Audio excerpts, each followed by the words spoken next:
ఎందుకు వీళ్ళిద్దరికి అంత కోపం గులాబీ జెండా అంటే? ఏం తప్పు చేసింది గులాబీ జెండా? తెలంగాణ తెచ్చుడు తప్పైందా? తెలంగాణను అగ్రభాగాన నిలబెట్టుడు తప్పైందా కేసీఆర్ గారు? తెలంగాణలో జిల్లాకు ఒక మెడికల్ కాలేజ్ పెట్టుడు తప్పైందా?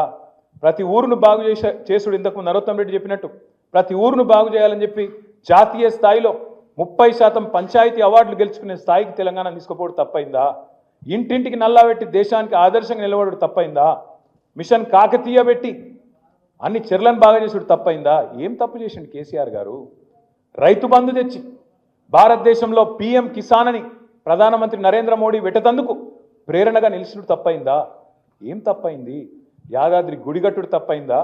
లేదా మా అక్క నాయకత్వంలో మన ఊరు మన బడి అని పెట్టి దాదాపు 26,000 పాఠశాలలు ప్రభుత్వ పాఠశాలలను 3 దశల్లో మంచిగా చేయాలని ఆలోచన చేసుడు తప్ప, తెలంగాణలో పచ్చదనం పెంచుడు తప్ప, నీళ్ళను పెంచుడు తప్ప, భూముల ధరలు పెరుగుడు తప్ప, తెలంగాణలో ప్రతి ఇండస్ట్రీ బాగుపడుడు తప్ప ఏంది మనం చేసిన తప్పు? ఎందుకు వెనుకపోవాలి? ఎందుకు కథం కావాలి బీఆర్ఎస్? అందుకే మీతో రిక్వెస్ట్ చేసేది, ప్రార్థించేది, ఈ పార్టీ ఇంకో 25 ఏళ్ళు ఇంకో 50 ఏళ్ళు గట్టిగా ఉండు అనేది, మంచిగా ఉండు అనేది. అధికారం ఎవరికి శాశ్వతం కాదు. అప్పుడప్పుడు అధికారం ఉంటాం కావచ్చు, అప్పుడప్పుడు ప్రతిపక్షంలో ఉంటాం కావచ్చు.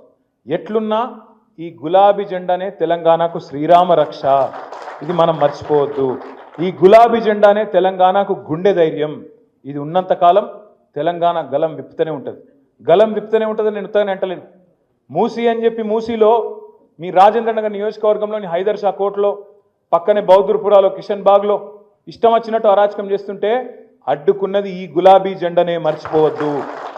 హైడ్రా పేరు మీద పేద ప్రజల గుండెలు ఆగిపోతుంటే, ఆ దౌర్జన్యాలు ఇష్టం వచ్చినట్టు కొనసాగుతుంటే అటు కోర్టుకు పోయింది, ఇటు నిలదీసింది, ప్రభుత్వాన్ని కడిగేసింది అసెంబ్లీలో.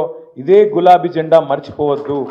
లగచర్లలో కొడంగల్లో అక్కడ ఉండే గిరిజన రైతులు వాళ్ళని 40 రోజులు జైల్లో పెట్టి బేడీలేసి గుంజుకొని వాళ్ళ భూములు గుంజుకునే ప్రయత్నం చేస్తే, అక్కడ ఆడవాళ్ళ మీద అసభ్యంగా ప్రవర్తిస్తే అడ్డుకొని ఢిల్లీ దాకా పోయి కొట్లాడింది ఈ గులాబీ జెండానే, మనం మర్చిపోవద్దు.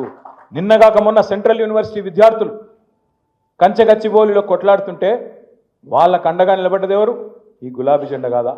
అందుకే నేను అనేది, ప్రజలకు ఏ కష్టం వచ్చినా ఆనాడు ఉద్యమంలో, తర్వాత అధికారంలో, ఈరోజు ప్రతిపక్షంలో నిలబడ్డది, నిల్చునేది ఈ గులాబీ జెండా. అందుకే ఖచ్చితంగా ఈ గులాబీ జెండానే తెలంగాణ గుండె ధైర్యం అనే మాట మళ్ళొక్కసారి మీకు గుర్తు చేస్తూ